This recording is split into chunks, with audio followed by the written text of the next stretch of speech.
Have you ever stepped into a small home and immediately felt your heart calm down? Not because the house was beautiful or luxurious, but because every corner was tidy, clean, and warm, as if the place had always been waiting for you to return. Today, I want to share with you a true story about an elderly Japanese woman living in America and 7 quiet habits that help her keep her home neat without feeling tired, burdened, or needing help every day. If you've ever wondered why Japanese homes always seem tidy, if you've ever wished you could keep your home lighter and life simpler, or if you've ever thought aging means losing the strength to clean up, then this video might completely change the way you see things. Because the woman I'm about to tell you about is 80 years old, lives alone in the American suburbs, and still maintains her home as neat as a warm cup of tea from her old hometown in Kyoto. What you're about to hear includes 7 very down-to-earth habits, such as giving every item a designated place, completing small tasks promptly, keeping only what matters, defining clear space boundaries, cleaning for just 5 minutes a day, preparing for tomorrow the night before, and being grateful for every item in your home. I'm not sharing this to compare Japan and America, but so that we can realize one thing together, that seniors everywhere are more alike than different. We all need space to breathe, to live, and to feel that we still have control over our everyday lives. And what I love most about this story is that it doesn't ask you to change everything. You only need to start with one small thing. If you find this helpful, please like, share, and subscribe to our channel. It gives us motivation to keep bringing you simple and practical cleaning habits. And we hope each little tip will help your days feel lighter and more peaceful. Thank you for being here. Now let's move on to the first habit. Habit 1. Every item has its place. The moment I walked into Noriko's home, I felt something strange in the best way. Nothing was out of place and nothing was extra. Every item seemed to be exactly where it belonged. The remote control was neatly placed on the coffee table.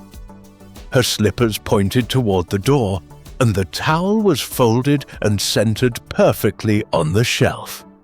I asked her if she spent a lot of time arranging things every day. She smiled and said, "No, I don't tidy up. I just bring everything back home." It sounded simple, but I knew it was a habit built over many years.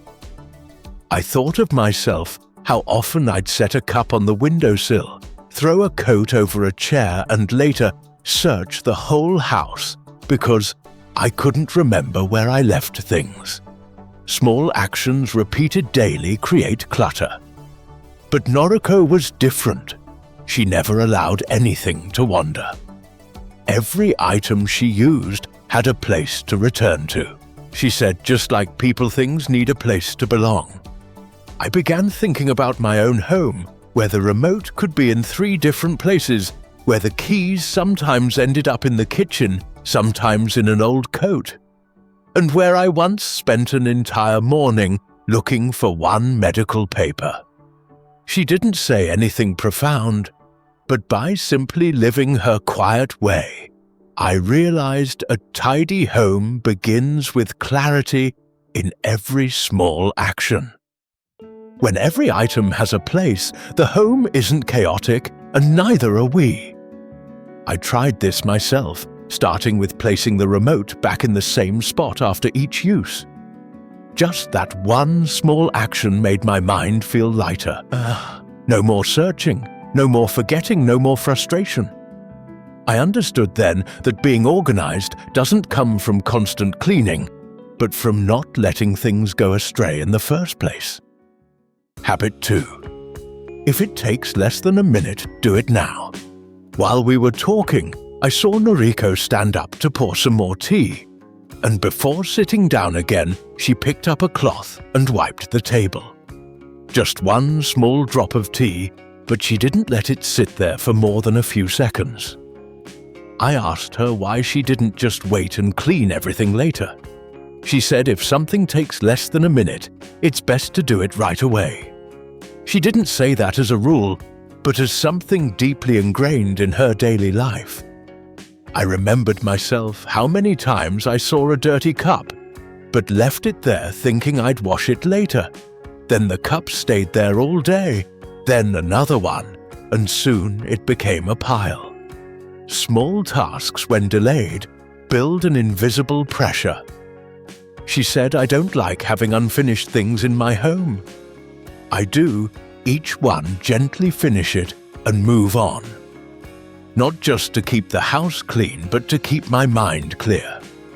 I knew that feeling well, because I've gone to bed frustrated just from a few small tasks I hadn't dealt with, and by morning I'd forgotten them but still woke up with a heavy mind. Noriko doesn't wait for motivation. She just does things immediately and simply and then lets them go. That's why nothing builds up in her home, and she doesn't carry around a mental to-do list. I learned that sometimes just 1 minute of action can prevent a whole day of procrastination. Habit 3. Keep less, but choose wisely. I noticed that Noriko's kitchen had nothing extra. 1 pot, 1 pan, 2 bowls, 2 pairs of chopsticks. The fridge was neat, no old sauce bottles or wilted vegetables. I asked why she didn't store more for convenience. She said I only keep what I use. I used to have more, but I chose to live with what I use every day, not what I'm saving just in case. I felt a little tug inside because I had held on to so many things just because I didn't want to waste them. A juicer I used only once, an old set of dishes I never liked, but kept because someone gave them to me. Noriko didn't keep things out of obligation. She kept them because they were useful in her present life. I began to open my cabinets and ask myself, do I use this? Does it make me feel at ease? And if not, am I willing to let it go? I didn't have to throw everything out. But just asking those questions made me see things. She said, keeping things is also keeping part of your mind. If we hold on to too much, there's no room left for lightness. A home with fewer items isn't lacking. It's simply enough. And if you've ever wondered why some older people always seem to have tidy homes that feel bright and peaceful and make you want to stay a little longer, you might enjoy the video 10 Secrets to Keep Your Home Always Organized, which you can find at the top right corner of the screen or in the description below. That's where I share the quiet tricks that many tidy seniors use every day. No heavy lifting, no need to buy anything new, just knowing where to start.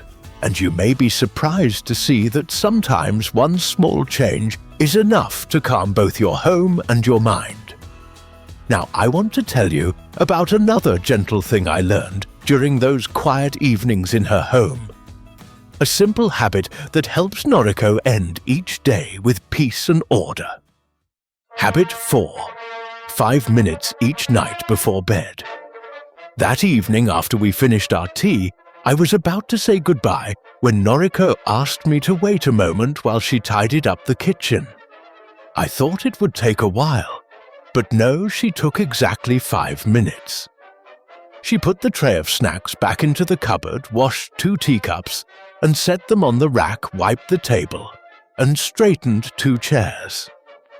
Everything went back into place, not too slowly, not rushed either. When she finished, she smiled and said, "Now, my day is complete." I asked if she did that every night. She nodded, and said I don't wait for the house to get messy to clean, I just do a little each day, like saying a soft goodbye to today. I stayed quiet for a moment and looked at myself. I had gotten used to leaving things as they were and telling myself I'd clean tomorrow. Then I'd wake up to a messy kitchen crumbs on the table and a chair with a towel still draped over it. I began the new day in yesterday's clutter. But Noriko was different. She always ended her day with 5 minutes of tidying, not to make everything spotless, not to be perfect, but just to bring things back to order so that the next morning when she opened her eyes, the space was ready, peaceful and waiting for her. I wondered if I could do the same, just 5 minutes. How would my mind feel? I used to say I didn't have time to clean. But in truth, I was spending hours each week dealing with chaos. I created chaos that wouldn't exist if I had just done a little every night. As seniors, we often feel too weak to clean much. But 5 minutes is something we can all do. 1 clean table, 1 washed cup, 1 pair of slippers was placed neatly. Those things don't take much effort, but they give back some feeling to start the next day. Since then, I've tried. Before going to bed, I choose 3 small things, wipe the counter, wash the cup, and straighten the chair. And I've noticed I sleep better. Not because the house is cleaner, but because my mind isn't holding on to unfinished tasks. My house is still old and small, but inside me there's now a little space to breathe. And in the morning, I feel like my life is still on track, 1 small step at a time. Habit 5. Give each area a clear purpose. I noticed something interesting as I walked around Noriko's home. Each space had a clear role. The dining table was only for meals, no books piled up, no letters or phones placed there. The living room corner had 1 armchair, 1 tea table, and a few small books neatly stacked on a shelf.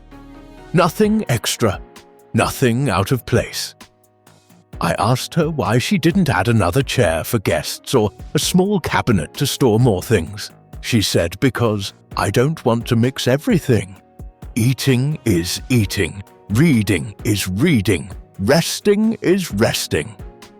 Each area helps me focus on one thing without being pulled into others. It sounded simple, but the more I thought about it, the more it made sense. In my own home, I was used to eating on the sofa while watching TV, placing mail on the dining table, using the kitchen counter for my laptop, then complaining that the house felt too small. But the problem wasn't space, it was the function getting mixed up. When everything blends, the space no longer serves us. We become part of the clutter.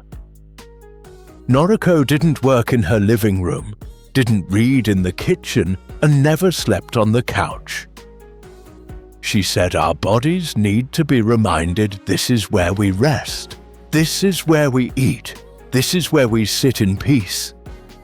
That not only helped her keep the house neat, but it also helped her mind stay clear and calm. I thought about my older friends. Some said they couldn't sleep well. Some said their homes were a mess and they didn't know where to start. Maybe the first step isn't putting things away, but giving each space its rightful purpose. Let the dining table be for meals again. Don't place your laptop next to the stove. Don't pile boxes near the front door. Just doing that can make a difference.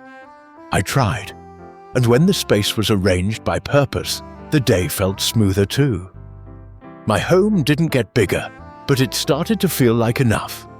Because every corner had its voice, its job, and they no longer pushed into each other. And if you're still here with me at this point, I want to say thank you. These stories aren't meant to teach, just to remind us that even as we grow older, we can still realign our lives in small ways, starting right at home. If you find these habits helpful, please leave a comment. I'd love to know you're there walking with me through this quiet path of tidiness one day at a time. Habit 6. Prepare for tomorrow, starting tonight. Before going to bed, Noriko always spent 10 minutes on a quiet little ritual. She picked out clothes for the next day, placed a handkerchief on the chair, cleaned the kitchen, checked the doors, and set a glass of water by her bedside. I asked if all that preparation was really necessary. She said morning is when the mind gets most confused, so I clear a path for myself the night before.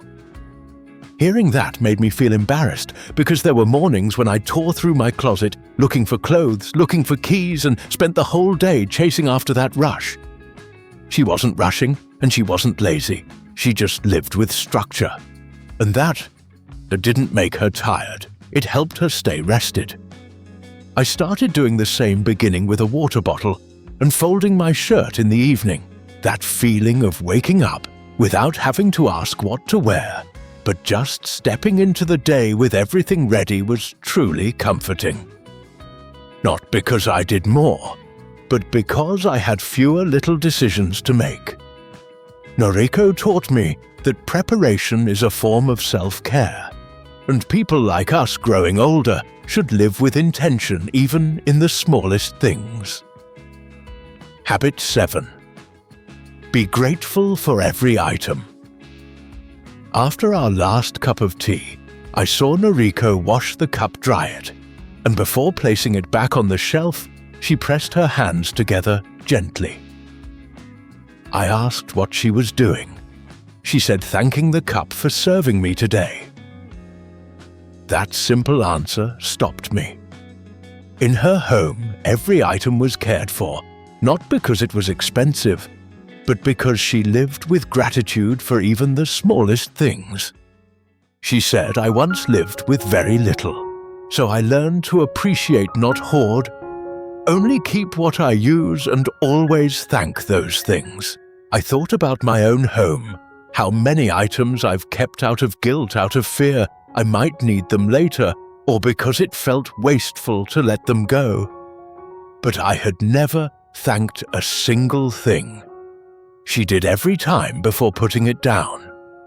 I realized her tidiness didn't come only from being diligent, but from kindness. Not just to people, but to objects too. And I believe that's why her home, though small, felt warm, though simple, felt enough, though old, never felt sad. I want to say the 7 habits once more. 1. Always return every item to its place. 2. Do anything that takes under a minute right away. 3. Keep less, but choose wisely. 4. 5 minutes of light, tidying each night. 5. Every space has a purpose. 6. Prepare for tomorrow tonight. 7. Be grateful for every item that walks with you in life.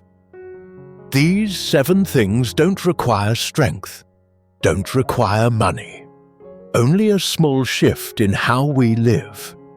Whether Japanese or American, I believe, seniors everywhere are the same. They keep trying to live lighter, brighter, and more meaningfully. Even as their steps slow down, even as their energy fades, I hope you find something of yourself in one of these lessons today. If you found this content helpful, please like, subscribe, and leave a comment so I know you're there. Thank you for staying with me to the end of this journey. Your presence is a true gift. Wishing you health and a life of ease in your own peaceful home. See you again in the next videos.